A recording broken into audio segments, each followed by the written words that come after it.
ಇಲ್ಲ 1000 ರೂಪಾಯಿ ದಂಡ ಮೇಲೆ ನಿಮಗೆ ದುಡ್ಡಿಗೆ ಹೆಲ್ಮೆಟ್ ತಗೋ, ವೈನ್ ಕಟ್ಬೇಡ, ಹೆಲ್ಮೆಟ್ ತಗೋ, ಆರೋಗ್ಯ ಕಾಪಾಡು.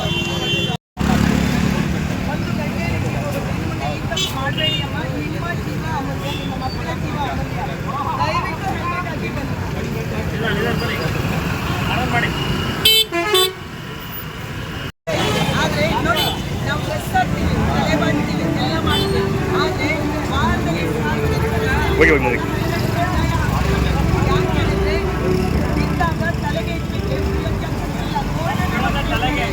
ಗೋಲ್ಡನ್ ಅವರ್ಸ್ ಇರ್ತಾರೆ. ದಯವಿಟ್ಟು ಹೆಲ್ಮೆಟ್ ಹಾಕಿ ರಸ್ತೆಗೆ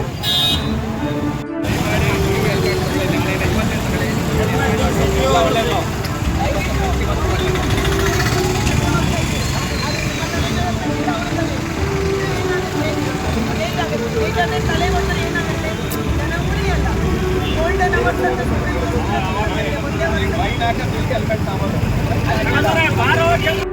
ಜೊತೆಗೆ ಯಾರು ಕೂಡ ವಾಹನದಲ್ಲಿ ಬರುವಾಗ ಶರಾಬು ಕೊಟ್ಟಿರಬಾರ್ದು, ಅಮಲ ಪದಾರ್ಥ ಸೇವನೆ ಮಾಡಿರಬಾರ್ದು.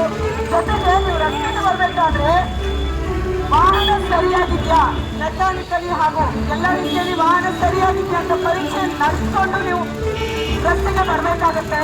ಸಾರ್ವಜನಿಕ ರಸ್ತೆಗೆ ಬರಬೇಕಾದ್ರೆ ನಾವು ದಾಖಲಾತಿ ಇದೆಯಾ ವೆಹಿಕಲಲ್ಲಿ ಅಂತ ಅದನ್ನು ಕೂಡ ಪರೀಕ್ಷೆ ಮಾಡಿ ತಿಳ್ಕೊಂಡು ಬರಬೇಕಾಗತ್ತೆ. ಎಲ್ಲ ರೀತಿಯಲ್ಲಿಯೂ ರೆಡಿಯಾಗಿದೆ ಅಂತ ತಿಳ್ಕೋಬೇಕಾಗುತ್ತೆ. ಜೊತೆಗೆ ಟೂ ವೀಲರಲ್ಲಿ 2 ಜನಕ್ಕಿಂತ ಜಾಸ್ತಿ ಪ್ರಯಾಣ ಮಾಡಬಾರ್ದು. ಕಾರಲ್ಲಿ ಅಥವಾ ದೊಡ್ಡ ವಾಹನದಲ್ಲಿ ಬರಬೇಕಾದ್ರೆ ಕೂಡ ಸೀಟ್ ಬೆಲ್ಟ್ ಹಾಕೋಬೇಕಾಗತ್ತೆ. ಇದು ಕೂಡ ನಮ್ಮ ಕಡ್ಡಾಯ ಆಗಿದೆ.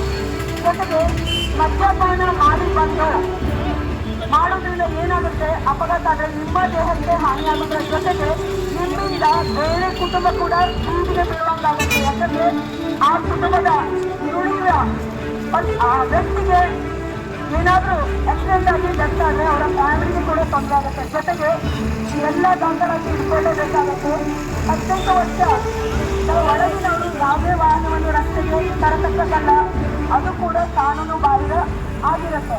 18 ವರ್ಷದ ಒಳಗಿನವರು ಯಾವುದೇ ಕಾರಣ ಅನಕ್ಷ ಪತ್ರ ಇಲ್ಲದೆ ಬಂದರೆ ಅದರಿಂದ ಕೂಡ ಅವರಿಗೆ 5,000 ಫೈನ್, IMA ಆಗ್ತದೆ, 5,000 ಫೈನ್ ಆಗುತ್ತೆ. ಜೊತೆಗೆ ತಂದೆಗೆ ಕೂಡ ಪನಿಷ್ಮೆಂಟ್ ಇದೆ. ಇದನ್ನು ದಯವಿಟ್ಟು ತಿಳ್ಕೊಳ್ಳಿ.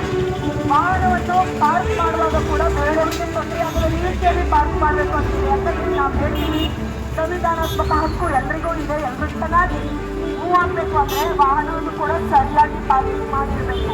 ಇದು ಕೂಡ ಮುಖ್ಯ. ಜೊತೆಗೆ ಇನ್ಶೂರೆನ್ಸ್ ಪ್ರತಿಯೊಬ್ಬರು ಕೂಡ ವಾಹನದ ಇನ್ಶೂರೆನ್ಸ್ ಮಾಡಿರಬೇಕು.